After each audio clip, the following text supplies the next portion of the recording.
Hello, good afternoon. All right, and so we are going to proceed with the Constitution assignment. If my memory serves me correctly, I believe we did the Confederation last meeting. So please, by all means, let me know if I'm mistaken on that. But I believe we are on the Constitution now. So as I'm getting this done, all right, if someone has anything to say on the contrary or anything to bring to my attention, by all means, feel free to unmute yourself. Otherwise, I was going to begin to, anyone? I was going to begin to get into the topic. So, yes, please, Giancarlo. Hey, I just want to bring up again that there are no additional lecture videos for the assignments. So I think assignment 5 was the one that just passed. There wasn't a lot of info on it. There, I'm sorry, say that again. For the fifth assignment, there wasn't a lot of what? Well, there's no PowerPoint or videos for them anymore. From fifth and forward, there's no Oh, extra material. shoot. I'm so sorry. All right, you guys are about to get a lot more love after this week. My other course is concluding this weekend. I have to turn in the grades by, I believe, Monday, and so I'm so sorry. I've had a lot going on, but that's no excuse. I will definitely tend to that. Okay. I hope that, and let me know. Write me if it deterred you in any way, if you felt ill-equipped in doing the assignment, please let me know by way of a message, a Canvas message, okay? And I'll be happy to let you, at the very least, turn it in again, have some more time for it, turn it in later, and it not be held against you as late. Okay, so, but yeah, thank you for bringing that to my attention. And I will try to do something about that as quickly as possible. All right. And so with these assignments, just remember that you're discerning the main point, what you believe to be the main point of the section, the main manner by which it is being defended, right? At least one example of such. And then how credible you believe it to be or not to be, and why. All right. And so you guys really are doing very well on what I've graded. So I hope that you have some confidence in doing the last few assignments without the aid of, but that's not something that I had intended, to have you go without the aid of a video, a PowerPoint, etc. So I'm very sorry. All right, and I'll keep that in mind. So as we're trying to catch up here, were there any questions on the because I'm sure I haven't posted it. Those of you who may have been there on the Zoom on Monday, Tuesday, I'm sorry. Do you have any questions about the Confederation assignment? Are we on the same page, at least with that one?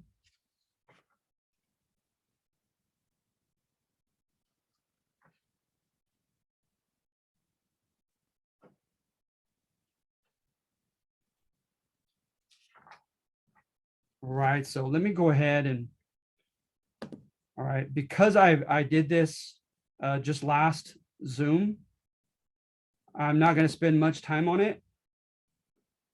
And especially note that I will have it posted. All right. But just with number one, you're looking at the most popular interpretation, the most long-standing interpretation as to why our Confederation that we tried out during and just after the War for Independence didn't last. All right. And according to number one, that generation blew their chance. They acted selfishly. They did not practice civic virtue. They engaged in factional fighting, selfish grabbing and acquisition of things, and pettiness, rivalries, infighting, et cetera, and that so that it played into the hands of the conservatives amongst the founding fathers, who contended, "I told you so." The Greeks and the Romans told us that too much democracy would not work. The Scandinavians taught us that confederations, and Italy have taught us that confederations don't work very well, et cetera, et cetera. All right, and then, but I have much more to it when you read it, and when you see the Zoom video that we've already made. And then number two, like I said, is kind of a mixed bag, in that it praises the people of that generation for demanding just elements of liberal government, of enlightened government. But it's not very, her book is a little bit indicting against the founding fathers, suggesting that they were very conservative and selfish, and they had to have pressure applied to them from below to grant us the Bill of Rights, etc. All right. So I'm going to stop sharing that, because again, I will have a video up shortly for you for that one. All right. And then going to the Constitution assignment. All right. So I want to look at this is due for your summer class. This is due, where are we? The 25th. So we're getting a little ahead, but that's fine, because you have 3 next week. So I'd like to at least do the Constitution. All right, so on this one, it's different. It's not an argumentative format. No, soapbox sections on this one. What you're going to do is you're simply going to look at a copy of the original, Constitution with the first 10 amendments. And I have it right here, beginning with the preamble. And what I want you to do, if you would please, is from all 3 articles, or from any of the 3 articles, all right, just choose 4 sections, right? 4 sections to put under each of these 3 categories. And then briefly tell me why it's under such a category. So for instance, number 1, or the first category, enlightened. Any element to this Constitution that is ostensibly designed to prevent tyranny. This includes methods of checks and balances of one branch of government over another. Any measure intended to ensure transparency, so we have to, we get to see what our governing authorities are up to, or accountability of officials to the, quote, people or others. Limitations to discretionary powers of rulers. Any powers vested in the most democratically elected body of our republic, which originally was the House of Reps. A blatant example of this is the Bill of Rights, right? Being enlightened, ensuring citizens' basic rights and freedoms. The second category is conservative. Any element to this Constitution that seems to conserve early modern or medieval notions of governance, like the following: power vested in a better sort or in an elite entrusted to use its own discretion without much accountability to the governed, power centralized in a strong central agency, as opposed to deliberately weakened and decentralized, as wanted by the libertarians who feared big government, limited democracy, right? Strong executive and military resources that can curtail or cut short individual freedoms in the name of order and stability. An example of this is that only one half of one branch of the three branches originally consisted of popularly elected officials, the House of Reps, and only by those granted citizenship status. So to me, that was a conservative element to our republic. And then thirdly is pragmatic. To me, it's inherently amoral. It's not necessarily right or wrong, right? It's simply designed for expediency, for what yields the best practical, immediate results, and results for the future, for that matter, as a compromise between disparate factions, right? Or designed to address exigencies that may arise in the future, right? Future emergencies and problems. An example of this, sadly, may be the tacit acceptance of slavery to placate the planter faction and ensure that they would ratify the Constitution. All right. So I'm going to switch now to my PowerPoint, if you don't mind.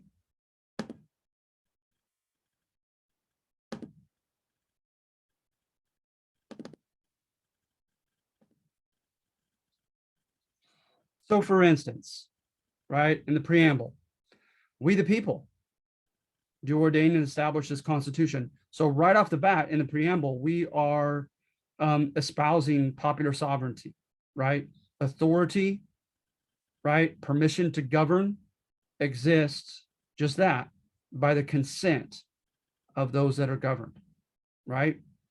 But then it says, in order to form a more perfect union, so a better union between the 13 states than had existed in the Confederation, establish justice, ensure domestic tranquility, provide for the common defense, promote the general welfare. To me, all those are conservative aims. You could do some very undemocratic things with those aims in mind, right? Then going into Article 1, sections 1 through 3. A law requires, right? The laws require a majority by a two-branch legislator, one elected, the other not elected, or the other elected by state reps, right? Section 2, House reps elected for only 2 years. They must be the inhabitant of the state, and they have the power of impeachment. So the fact that they are elected is enlightened to me, held accountable by only 2 years, and they have to run for re-election. So that holds them all the more accountable. They have to be inhabitant of the state, so they have to know what it's like to live in the place where they govern. And there's a sense of, right, we know where you live amongst their constituents. So that all to me is enlightened. Senators too must be inhabitants of their states, and they can try impeachments, right, to have someone removed from office. Congress has to assemble once per year, and they have to keep a journal of their proceedings and from time to time publish such a journal, right? In addition to that, toward the end of, it may not be Article 1, but it also says that there will be no landed nobility that is that's recognized here in this country. So no aristocracy, aristoi meaning the best, people that enjoy political positions like in the House of Lords back in England, just on account of their family name and connections. However, when they're counting how many House reps from each state, they count free persons, not counting Native Americans, Indians untaxed, as they're called, and then not counting 3/5 of all other persons. And 3/5 of all other persons is our slaves, right? And it says the number into the House shall not exceed 1 rep per 30,000 civilians or citizens. To me, that's pretty conservative. That's not that democratic. 1 voice for every 30,000 civilians. And then the civilians are still decided by the states. And they're almost all property owning white men. That's not that democratic. Section 3, senators were not directly elected, not until the progressive era of 1917. Section 5, and they can publish their journal except in times in which, by their judgment, it requires secrecy. So they can keep secrets in Congress. To me, that's conservative. Section 8, many strong powers from states given to Congress. And then the necessary and proper clause is a broad, elastic clause that could and arguably has been abused by big government. And we're going to get back to that in a minute. And then Section 9, 20, or Section 9, 20-year gag rule on slavery. They couldn't even bring it up on the floor in Congress for 20 years. All right.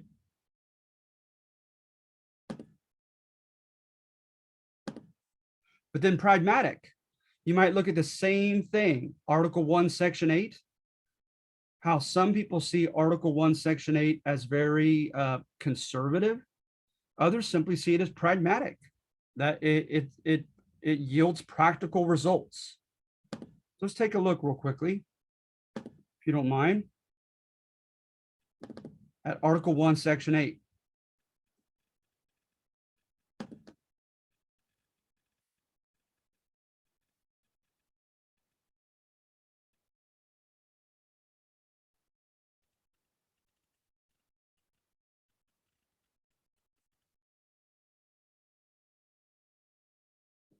So note, okay, we just came in 1787. I mean, they were still technically under the Articles of Confederation, a confederacy. Now look at the powers they're giving their centralized government, their centralized legislator, their Congress. Lay and collect taxes, impose excises, right? Foreign imports, exports, etc. Borrow money on behalf of the U.S., regulate trade with foreign countries, among the different states, and with the Native American tribes. Establish a uniform rule of naturalization and laws of how to become an immigrant, or an immigrant to become a naturalized citizen, and laws of bankruptcy throughout the U.S. Coin money, right? Fix our weights and measures. So hence we didn't choose the metric system. Punish counterfeiting, establish a post office with roads, establish a system for inventions, scientific inventions, discoveries, create courts of judges beneath the Supreme Court, punish piracies and felonies on the high seas and against international law, to declare war, right? To raise an army and appropriate it, to maintain a navy,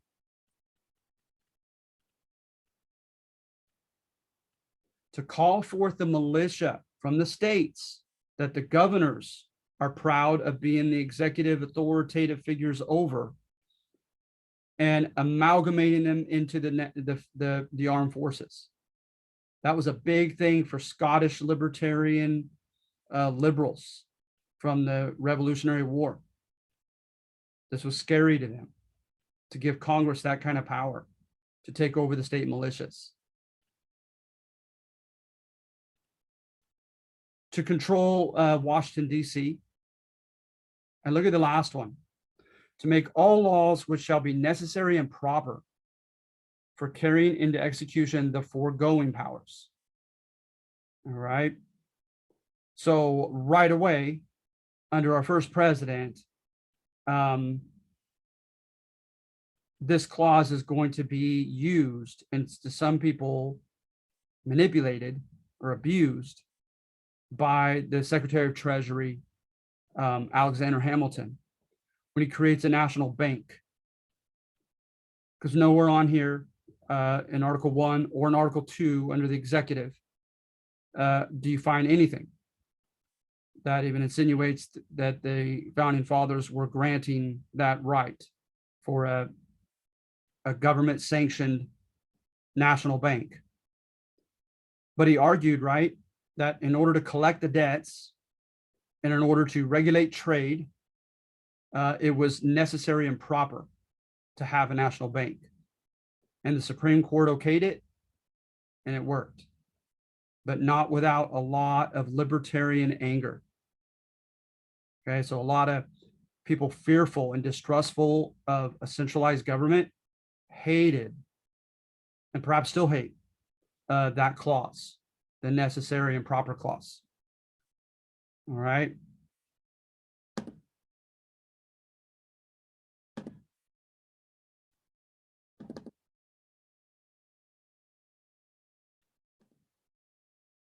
So Article 2 on the president, I think it's enlightened that he has to give an oath to follow the Constitution, right? Rule by law rather than rule by man. He approves and executes the laws, but the Congress passes the laws and comes up with the laws. So, you know, Montesquieu, checks and balances, the spirit of the laws book. He's a civilian leader over the armed forces, right? And so some would say that's enlightened.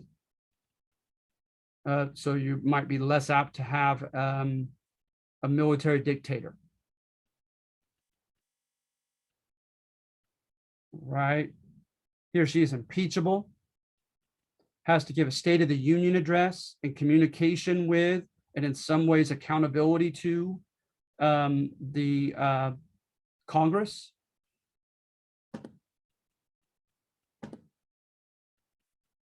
However, the president to this day is elected by an electoral college system, whereby the candidate who ostensibly can receive a majority of votes can lose in the electoral college, which, as you guys know, has happened. The president has to be a natural born citizen. That's a bit conservative. Patronage power, just like a king, right? The president has power of appointment. And I can't even imagine with how bloated our federal bureaucracy has become historically. I can't imagine how many people are still, at least theoretically or indirectly, appointed by the president into position.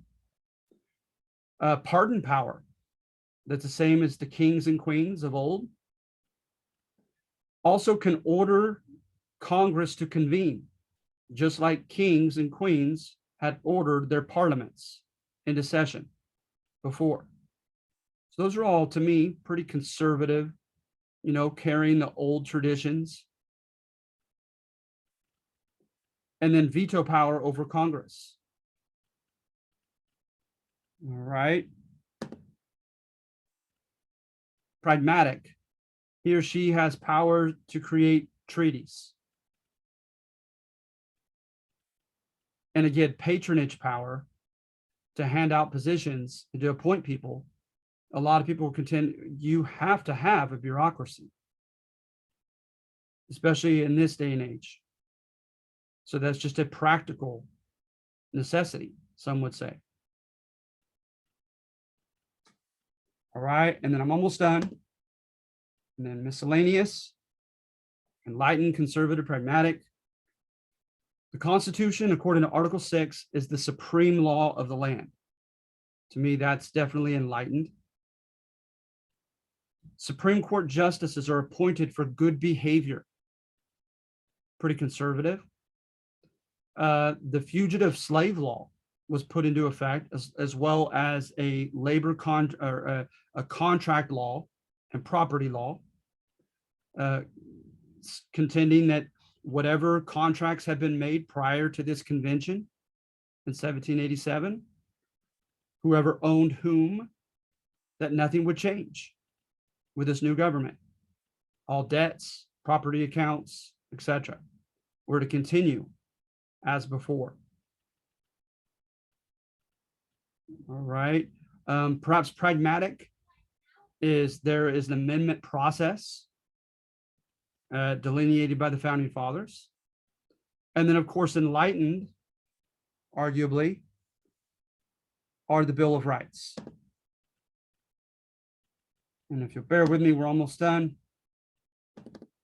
You almost can't, you shouldn't do a cursory overview of the Constitution without addressing the Bill of Rights.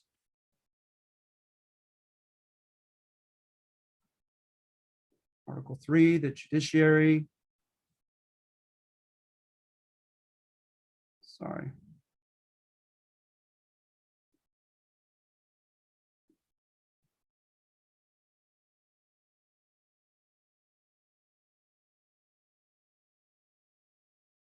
So take a look at these. The First Amendment, super well-known. Congress shall make no law respecting an establishment of religion or prohibiting the free exercise thereof. So that's interesting balance to me, right? So government can't recognize an established religion, an established, let's say traditionally, demographically with the early US history, Christianity. They can't claim any kind of denomination or particular church and give it any type of special acknowledgement or make any kind of, connection with it. Nevertheless, they are to protect the free exercise thereof, right? So people of variety of faiths have a right to practice their religion. And to me, that just gets fascinating. Like when you get into, anything with, I don't know, a Caribbean religion involving animal sacrifice or something. Where do you draw the line, etc. Number 2, a well-regulated militia being necessary to the security of a free state, the right of the people to keep and bear arms shall not be infringed. And my goodness, is that not a controversial, relevant, salient topic right now in light of the mass shootings and so forth? And that comes, again, from the Scottish libertarian radical Whigs. And to them, right, it's not practical today to carry it out to the full letter in which they advocated. Is they didn't want the government to have the military capacity to be able to defeat its own people. They wanted the people to be well armed, well enough that they could defend themselves, right, against some type of government coup from above, right, where the government tries to take over its people and become a tyrannical force. And of course, we can't own atomic weapons with it like the federal government does. So, but still, that's supposedly where we get the Second Amendment from, the Scottish libertarians. And no soldier in time of peace be quartered in any house without the consent of the owner, nor in any time of war, but in a manner prescribed by law. Because remember, that was part of the War for Independence, their Mutiny Act, which we rebelled against. And then the 4th through 6th or 7th pertain to a person who has been formally accused of having committed a crime. And that comes from mainly from Beccaria, an Italian enlightened writer, writing on the rights of the people, as far as what we put together as our due process rights, right? So the right to be secure in our persons against unreasonable searches and seizures without warrants, right? That sounds very familiar, right? Should, for. You shall not be held to double jeopardy. You shall not be deprived, or in case to be a witness against yourself, right? So I'll quote, I plead the 5th, right?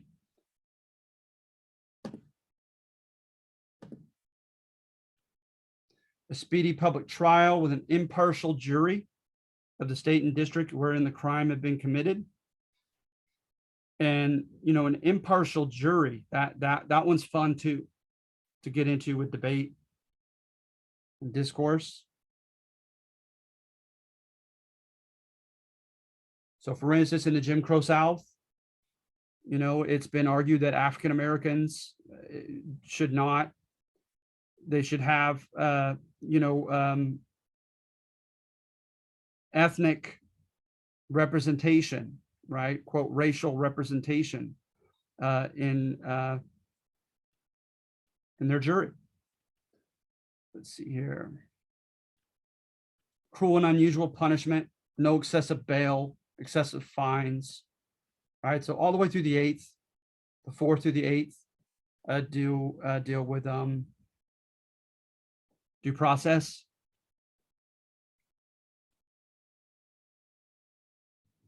Enumeration in the Constitution of certain rights shall not be construed to deny or disparage others retained by the people. I'm drawing a blank on 9, guys. I'm sorry. If someone has something to share with us, I believe I should have known that at one time, but I'm drawing a blank on that one.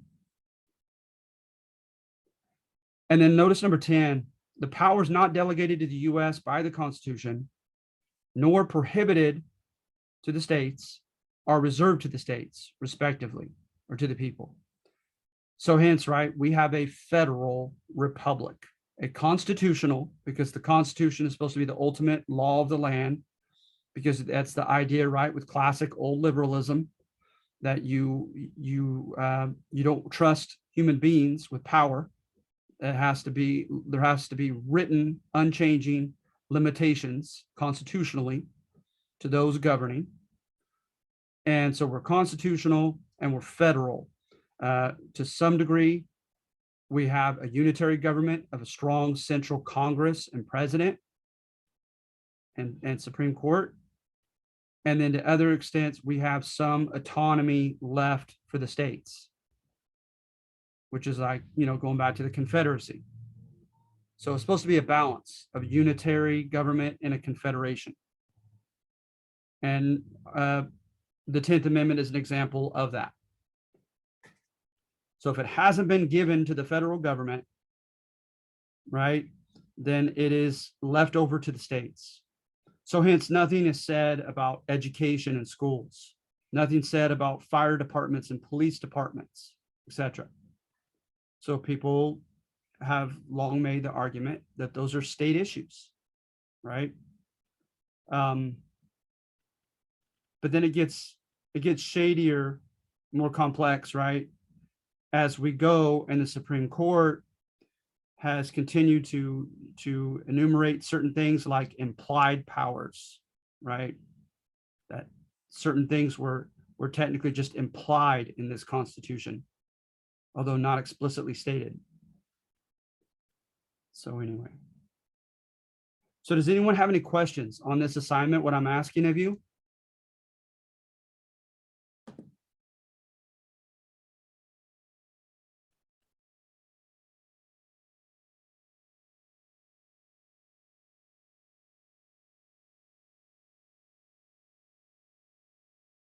Yes, please. I don't understand like what we're supposed to be doing for this assignment. I know you went over everything, but I don't understand. No, it's okay. I take that on myself. I'm sorry. Let's take a look if you would, okay? Garcia de Leon. Let's go through this first to see if it answers my question. You got it. Okay. So take a look at my examples if you would. So enlightened, I have Article 1, Section 2. House reps are directly elected by citizens every 2 years and must be inhabitants of the congressional districts which they represent.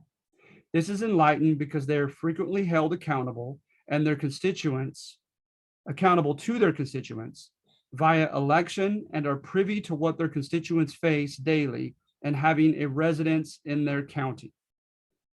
Another one, Article 1, Section 5. Congress must keep a journal of its proceedings and publish such from time to time. This is enlightened because it demands a level of transparency from congressmen so that their constituents could periodically be apprised of what they're up to in congressional sessions. Example number 3 for enlightened, Article 2, Section 1. The president must perform an oath or affirmation to follow the Constitution.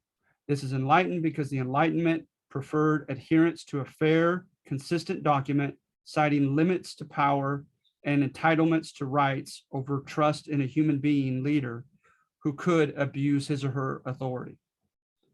Then number 4, Article 4, Section 4. All states are guaranteed a Republican form of government. This is enlightened because having a mixed government that is partly aristocratic, partly monarchical, and partly democratic is in line with Enlightenment notions of checks and balances and avoiding tyranny. So those are my 4 examples, right, of elements to the Constitution that are enlightened.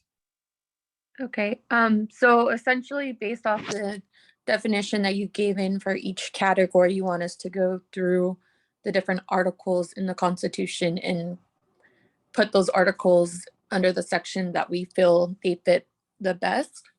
Yes, but I'm not asking you to go through and categorize every section. That would be painstakingly, just that would take a while. All that I ask is look over all three articles, right?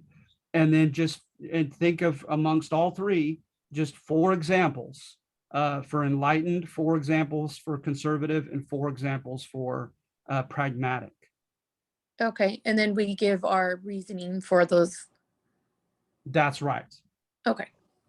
Okay, thank you. No problem.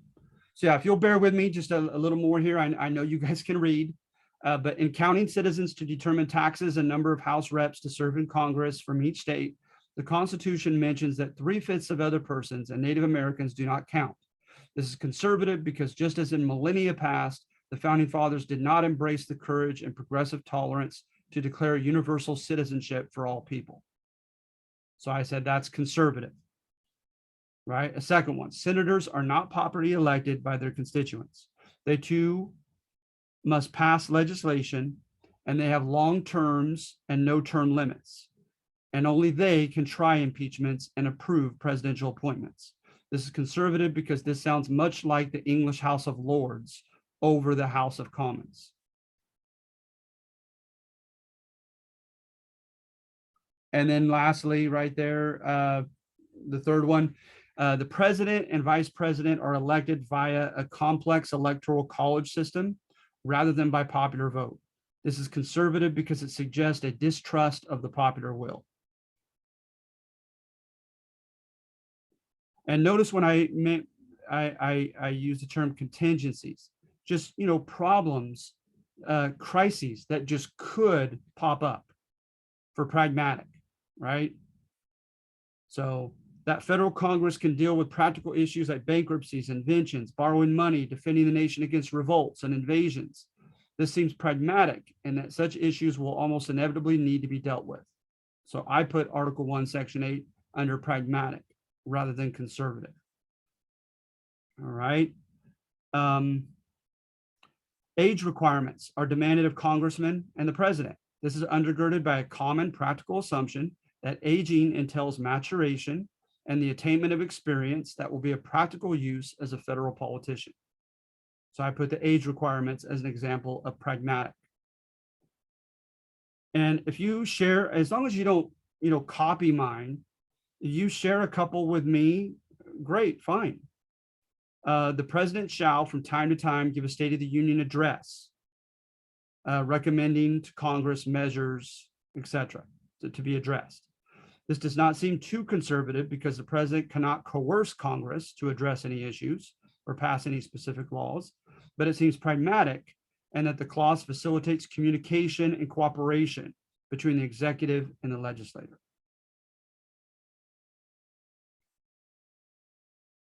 All right. So did that help at all?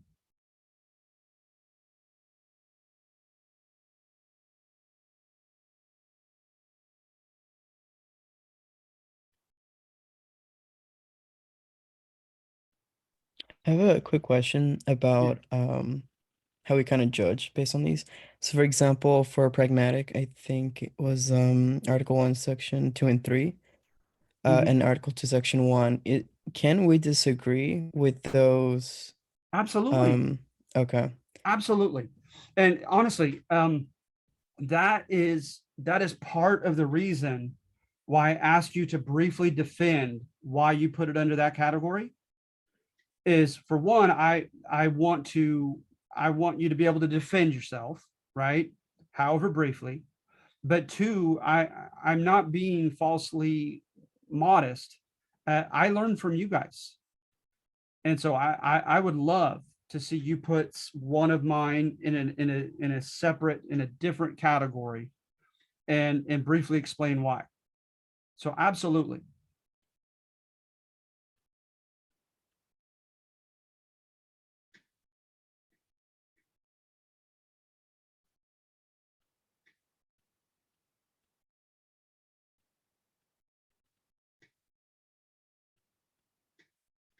All right. And so, yeah, like I said, please don't painstakingly go through all three articles, categorizing each section in one of these three categories.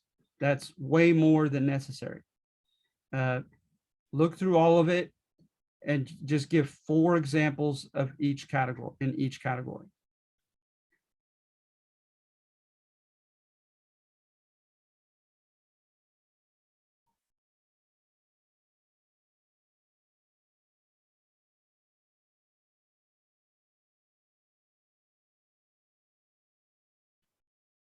All right, so before I let you go, are there any questions, any comments, anything that I need to address and be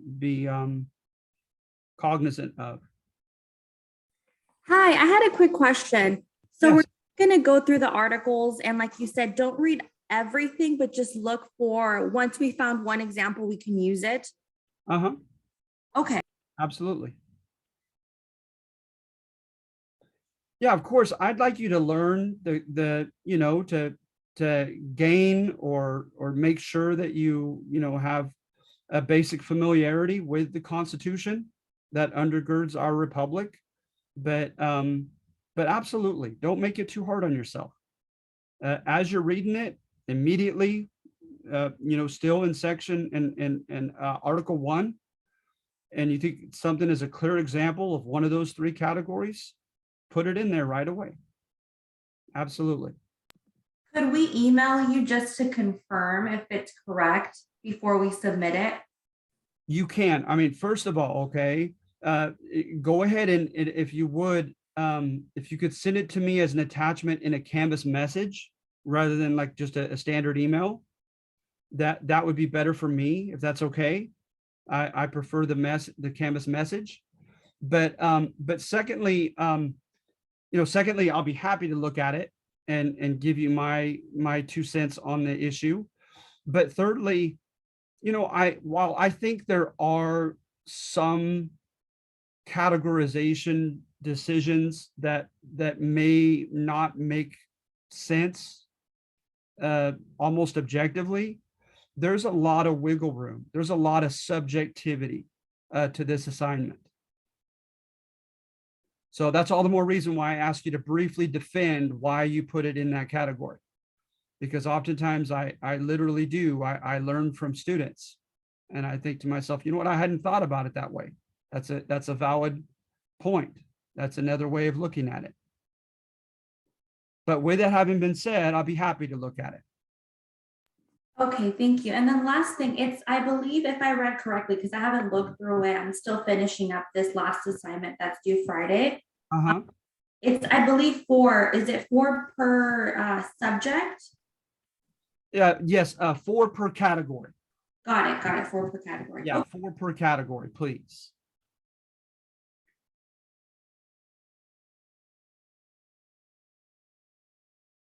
All right.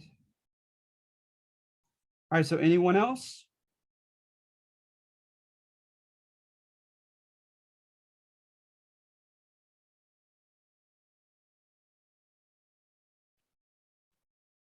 Okay, so if you guys have any other questions after this, just message me, okay? But keep it up, and I will try to do my part to catch up with these videos, these Zoom videos, to help supplement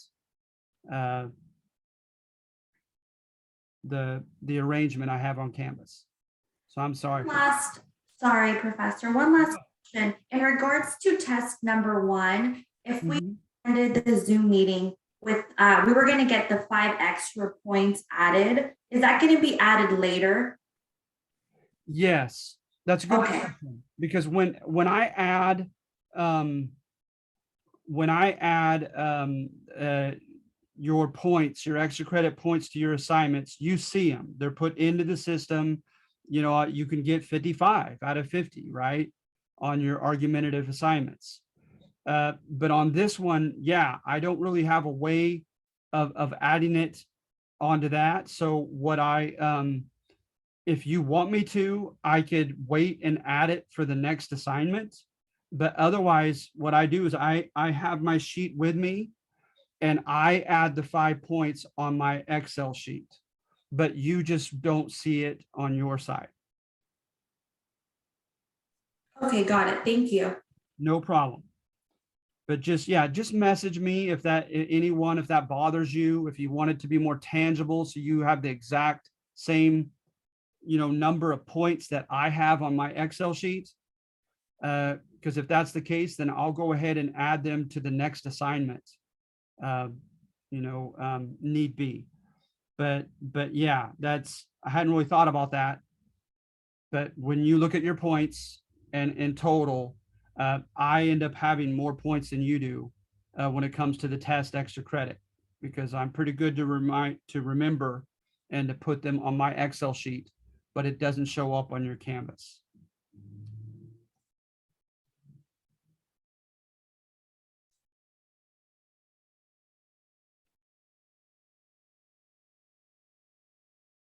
All right, so I'm going to go ahead and bid you adieu, if that's okay. You guys can do this, okay?